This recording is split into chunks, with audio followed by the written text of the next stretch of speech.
देउबाको सन्देशपछि पूर्व राजा ज्ञानेन्द्र शाहले 4 नेतासँग सोल्टी होटेलमा गरे गोप्य वार्ता। संसदको सबैभन्दा ठूलो दल नेपाली कांग्रेसका सभापति शेरबहादुर देउबाले पूर्व राजा ज्ञानेन्द्र शाहले आफ्ना नाति हृदयेन्द्र शाहलाई राजा बनाउने विषयमा सहमत भए आफ्नो साथ रहने सन्देश दिएका थिए। देउबाले उक्त सन्देश निर्मल निवास पठाएपछि राजनीतिक दलहरू त्रसित बनेका छन्।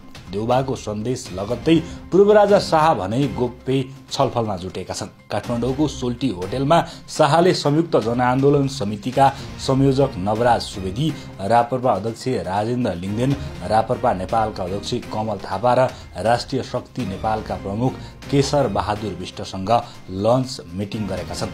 पूर्व राजा शाह र नेताहरूबीच के विषयमा कुराकानी भयो भन्ने बारे बाहिर खुलासा भएको छैन। उक्त छलफलमा भएको निर्णय गोप्य राखिएको छ। संयुक्त जनआन्दोलन समितिले जेठ 15 गतेदेखि जनआन्दोलन घोषणा गरेको छ। राजसंस्था पुनर्स्थापना, हिन्दू राष्ट्र निर्माण, संघीयता खारेजी लगायत एजेन्डामा उनीहरूले आन्दोलन गर्न लागेका हुन्।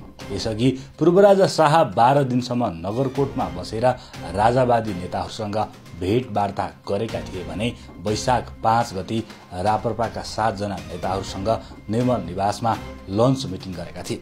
देउबाको सन्देशपछि शाहले 4 राजावादी नेताहरूसँग गोप्य छलफल गर्नुलाई अर्थपूर्ण रूपमा हेरिएको छ।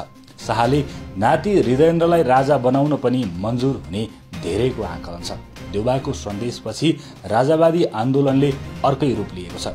अब जे हुन्छ जेठ 15 गते हुन्छ। तपाईलाई के लाग्छ? देउबाले साथ दिए राजतन्त्र फर्किएला त? आफ्नो विचार कमेन्ट गर्नुहोला।